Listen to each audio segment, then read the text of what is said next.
हमने अपने पिछले वीडियो में फाइनेंशियल रेशियोज के बारे में डिटेल में समझा था। हमने उस वीडियो में समझा था कि फाइनेंशियल रेशियोज आखिर होते क्या हैं, फाइनेंशियल रेशियोज कितने तरीके के होते हैं। अगर अब तक आपने हमारा वो वीडियो नहीं देखा है तो उस वीडियो का लिंक हमने डिस्क्रिप्शन बॉक्स में शेयर किया है। आज के इस वीडियो में हम कुछ स्पेसिफिक प्रॉफिटेबिलिटी रेशियोज के बारे में डिटेल में डिस्कशन करने वाले हैं।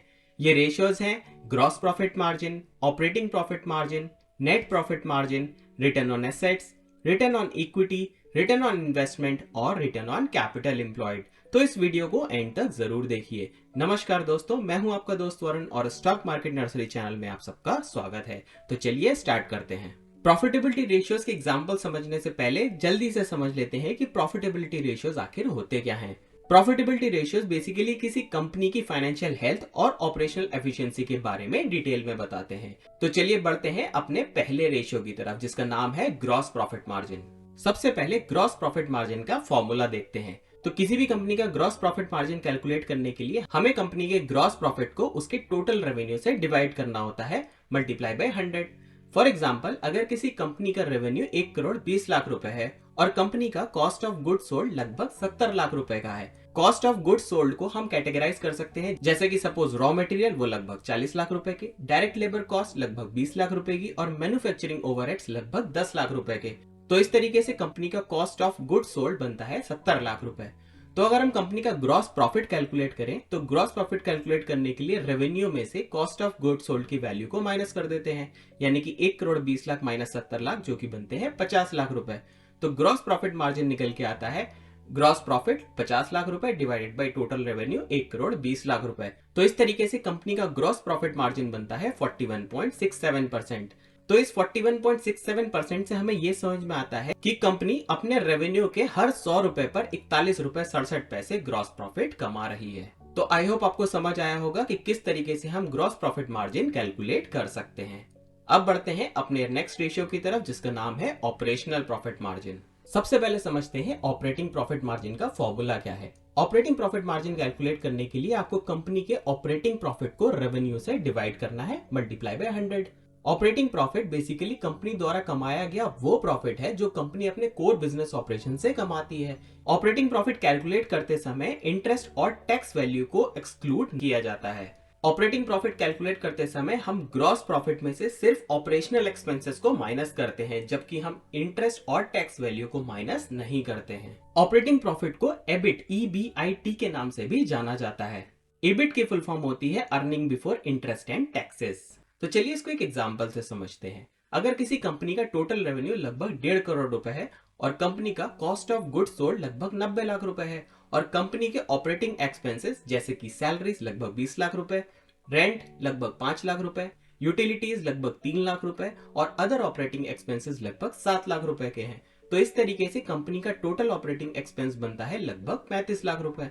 तो इस पर्टिकुलर सिचुएशन में अगर हम कंपनी का ऑपरेटिंग प्रॉफिट कैलकुलेट करें तो कंपनी का ऑपरेटिंग प्रॉफिट बनता है टोटल रेवेन्यू यानी कि 1.5 करोड़ रुपए minus cost of goods source लगभग 90 लाख रुपए और ऑपरेटिंग एक्सपेंसेस माइनस 35 लाख रुपए। तो इस तरीके से कंपनी का जो ऑपरेटिंग प्रॉफिट बनता है वो बनता है 25 लाख रुपए। तो अगर हम कंपनी का ऑपरेटिंग प्रॉफिट मार्जिन कैलकुलेट करने जाएं तो ऑपरेटिंग प्रॉफिट 25 लाख रुपए डिवाइडेड बाय टोटल रेवेन्यू जो कि है 1.5 करोड़ रुपए मल्टीप्लाई बाय 100। तो यहां से ओपीएम की वैल्यू निकल के आती है 16.67%। इस 16.67% से हमें यह पता चलता है कि कंपनी अपने रेवेन्यू के हर 100 रुपए पर 16 रुपए 67 पैसे ऑपरेटिंग प्रॉफिट कमा रही है। तो ऑपरेटिंग प्रॉफिट जितना ज्यादा होता है उतना ही कंपनी को बेटर माना जाता है। तो अब बढ़ते हैं अपने तीसरे रेशियो की तरफ, जिसका नाम है net profit margin. Net profit margin calculate करने का फॉर्मूला है कंपनी का net profit divided by total revenue multiply by 100। Net profit basically company का वो प्रॉफिट है जब हम कंपनी के टोटल रेवेन्यू में से सारे के सारे एक्सपेंसेस को सब्ट्रैक्ट कर देते हैं, तो जो भी वैल्यू निकल के आती है वो कंपनी का नेट प्रॉफिट कहलाता है। तो चलिए इसको भी एक एग्जांपल से समझते हैं। सपोज कंपनी का रेवेन्यू 1 करोड़ रुपए है, कंपनी के cost of goods sold 60 lakh रुपए के हैं, कंपनी का ऑपरेटिंग एक्सपेंसेस 20 लाख रुपए का है, कंपनी के इंटरेस्ट एक्सपेंसेस 5 लाख रुपए के, कंपनी ने 3 लाख रुपए टैक्स पे किया है और कंपनी की अदर इनकम 2 लाख रुपए है। तो यहां हम कंपनी का ग्रॉस प्रॉफिट कैलकुलेट करते हैं। ग्रॉस प्रॉफिट कैलकुलेट करने के लिए revenue minus cost of goods sold 1 crore minus 60 lakh मतलब 40 लाख रुपए। कंपनी का ऑपरेटिंग प्रॉफिट बनता है gross profit minus operating expenses plus other income. यानी कि 40 लाख रुपए माइनस 20 लाख रुपए प्लस 2 लाख रुपए, जो कि बनते हैं 22 लाख रुपए। तो यहाँ अगर हम कंपनी का नेट प्रॉफिट कैलकुलेट करें तो नेट प्रॉफिट कैलकुलेट करने के लिए operating profit minus interest minus taxes, operating profit 22 lakh रुपए माइनस 5 लाख रुपए माइनस 3 लाख रुपए, जो की वैल्यू बनती है 14 लाख रुपए। तो अगर हम कंपनी का नेट प्रॉफिट मार्जिन कैलकुलेट करें तो कंपनी का नेट प्रॉफिट है 14 लाख रुपए और कंपनी का टोटल रेवेन्यू है 1 करोड़ रुपए। तो 14 lakh divided by 1 crore multiply by 100, तो इसकी वैल्यू आती है 14%। तो आई होप आपको समझ आया होगा कि नेट प्रॉफिट मार्जिन और ऑपरेटिंग प्रॉफिट मार्जिन में क्या डिफरेंस होता है। तो कंपनी का नेट प्रॉफिट कैलकुलेट करते टाइम हम कंपनी के रेवेन्यू में से सारे के सारे एक्सपेंसेस माइनस करते हैं, जैसे कि इंटरेस्ट या फिर टैक्सेस। वहीं कंपनी का ऑपरेटिंग प्रॉफिट कैलकुलेट करते समय हम इंटरेस्ट और टैक्स वैल्यू को माइनस नहीं करते हैं। तो आई होप आपको समझ में आया होगा कि कंपनी का नेट प्रॉफिट मार्जिन कैसे कैलकुलेट किया जाता है। अब बढ़ते हैं अपने नेक्स्ट रेशियो की तरफ, जिसका नाम है return on assets. Return on assets एक ऐसा फाइनेंशियल रेशियो है जो किसी भी कंपनी की प्रॉफिटेबिलिटी को उसके टोटल एसेट्स के रिलेशन में कैलकुलेट किया जाता है। रिटर्न ऑन एसेट्स बेसिकली हमें यह बताता है कि कोई भी कंपनी अपने प्रॉफिट को जनरेट करने के लिए अपने एसेट्स को कितना इफेक्टिवली यूज कर रही है। रिटर्न ऑन एसेट्स का फॉर्मूला है कंपनी का net profit divided by company के टोटल एसेट्स मल्टीप्लाई बाय 100। तो इसको एक एग्जांपल से समझते हैं। सपोज कंपनी का नेट प्रॉफिट हमने कैलकुलेट किया है 14 लाख रुपए और कंपनी के टोटल एसेट्स हैं 70 लाख रुपए के। यहाँ टोटल एसेट्स का मतलब है कंपनी के करंट और नॉन करंट एसेट्स। करंट और नॉन करंट एसेट्स के बारे में समझने के लिए आप हमारे बैलेंस शीट वाले वीडियो को देख सकते हैं। तो अगर हम यहाँ पर रिटर्न ऑन एसेट्स कैलकुलेट करते हैं तो कंपनी का नेट प्रॉफिट यानी कि 14 लाख रुपए डिवाइडेड बाय टोटल एसेट्स लगभग 70 लाख रुपए के। तो यहाँ कंपनी का रिटर्न ऑन एसेट्स निकल के आते हैं 20%। इसको दूसरे शब्दों में हम ऐसे समझ सकते हैं कि कंपनी अपने एसेट्स के हर 100 रुपए पर 20 रुपए प्रॉफिट जनरेट कर रही है। तो रिटर्न ऑन एसेट्स से हमें एक और चीज समझ आती है कि अगर कंपनी के प्रॉफिट मार्जिन जितने ज्यादा होंगे रिटर्न ऑन एसेट्स की वैल्यू उतनी ही ज्यादा होगी। अगर आप किन्हीं भी दो कंपनीज के बीच में रिटर्न ऑन एसेट्स रेशियो में कंपैरिजन करते हैं तो जिस भी कंपनी का रिटर्न ऑन एसेट्स ज्यादा होता है उस कंपनी को ज्यादा बेटर समझा जाता है। तो चलिए अब बढ़ते हैं अपने अगले रेशियो की तरफ, जिसका नाम है रिटर्न ऑन इक्विटी। इसे शॉर्ट में ROE के नाम से भी जाना जाता है। रिटर्न ऑन इक्विटी बेसिकली वो फाइनेंशियल रेशियो है जो किसी भी कंपनी की प्रॉफिटेबिलिटी को उसकी शेयर होल्डर इक्विटी के रिलेशन में मेजर किया जाता है। Return on equity ratio basically हमें यह बताता है कि कंपनी में जितने भी शेयर होल्डर्स ने अपने पैसों को इन्वेस्ट किया है उन पैसों की मदद से कंपनी कितना इफेक्टिवली अपने प्रॉफिट को जनरेट कर रही है। रिटर्न ऑन इक्विटी का फॉर्मूला होता है कंपनी का net profit divided by share holders equity multiply by 100। तो चलिए इसको एक एग्जांपल से समझते हैं। सपोज किसी कंपनी का नेट प्रॉफिट है 14 लाख रुपए और कंपनी की शेयर होल्डर्स इक्विटी है लगभग 80 लाख रुपए की।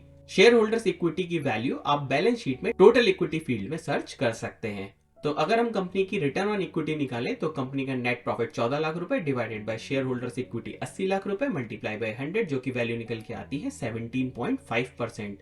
तो यहाँ 17.5% का मतलब यह है कि कंपनी अपने शेयर होल्डर्स इक्विटी में इन्वेस्टेड हर 100 रुपए पर 17 रुपए 50 पैसे नेट प्रॉफिट कमा रही है। तो कंपनी की ROE जितनी अच्छी होती है उतना ही कंपनी को बेटर समझा जाता है। तो अब बढ़ते हैं अपने नेक्स्ट रेशियो की तरफ। नेक्स्ट रेशियो का नाम है रिटर्न ऑन इन्वेस्टमेंट, जिसे ROI के नाम से भी जाना जाता है। रिटर्न ऑन इन्वेस्टमेंट से हम ये कैलकुलेट करते हैं कि कंपनी ने अपने पर्टिकुलर इन्वेस्टमेंट पे कितने पैसे बनाए हैं, यानी कंपनी ने अपने इन्वेस्टमेंट के पैसों पर कितना गेन या फिर कितना लॉस जनरेट किया है। इसकी डिटेल्स हमें ROI के थ्रू मिलती है। ROI का फॉर्मूला है कंपनी का net profit divided by investment cost multiply by 100।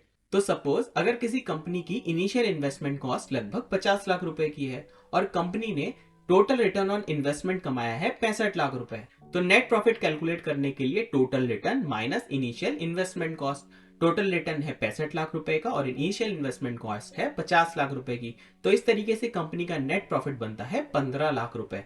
तो अगर हम कंपनी का ROI कैलकुलेट करें तो ROI कैलकुलेट करने के लिए 15 lakh divided by 50 lakh multiply by 100, तो ये वैल्यू निकल के आती है 30%। तो ये 30% हमें ये बताता है कि हर 100 रुपए की इन्वेस्टमेंट पर कंपनी 30 रुपए प्रॉफिट कमा रही है। तो इस कैलकुलेशन से आई होप आपको भी क्लियर हुआ होगा कि अगर किसी कंपनी का रिटर्न ऑन इन्वेस्टमेंट जितना अच्छा होगा उतना ही कंपनी को बेहतर माना जाता है। नेक्स्ट रेशियो है रिटर्न ऑन कैपिटल एम्प्लॉयड, जिसको ROCE के नाम से भी जाना जाता है।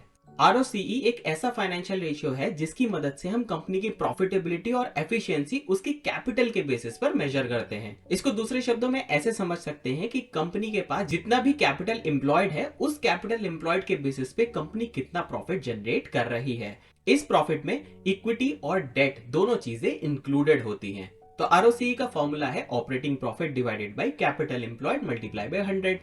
फॉर एग्जाम्पल, अगर किसी कंपनी का ऑपरेटिंग प्रॉफिट 10 लाख रुपए है और कंपनी का कैपिटल एम्प्लॉयड कैलकुलेट करने के लिए आपको टोटल एसेट से टोटल लायबिलिटीज माइनस करनी होती है।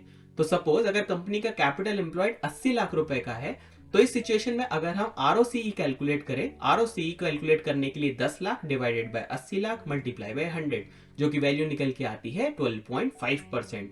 तो इस 12.5% से हमें यह पता चलता है कि कंपनी अपने कैपिटल एम्प्लॉयड के हर 100 रुपए पर 12.5 रुपए ऑपरेटिंग प्रॉफिट कमा रही है।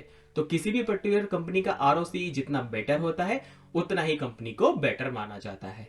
तो आई होप आपको समझ आया होगा कि ROCE आखिर होता क्या है। तो आई होप आपने प्रॉफिटेबिलिटी रेशियोज के बारे में डिटेल में समझा होगा। तो प्रॉफिटेबिलिटी रेशियोज किसी भी स्टेक होल्डर को किसी भी कंपनी की फाइनेंशियल परफॉर्मेंस को इवेलुएट करने में मदद करते हैं, और साथ ही साथ इन रेशियोज के बेसिस पर स्टेक होल्डर्स एक इन्फॉर्म डिसीजन ले सकते हैं। तो जैसा कि आपने देखा होगा कि हर रेशियो एक डिफरेंट इनसाइट प्रोवाइड करता है।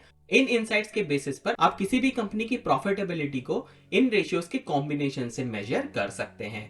तो आई होप आपको समझ आया होगा कि प्रॉफिटेबिलिटी रेशियोज का किसी भी कंपनी की परफॉर्मेंस मेजर करने और किसी दूसरी कंपनी की परफॉर्मेंस से कंपेयर करने में कितनी मदद करते हैं। तो आई होप आपको आज का यह वीडियो बहुत पसंद आया होगा। अगर आपको यह वीडियो पसंद आया तो प्लीज इस वीडियो को लाइक जरूर करें, और अगर अब तक आपने हमारे चैनल को सब्सक्राइब नहीं किया है तो प्लीज चैनल को सब्सक्राइब जरूर करें।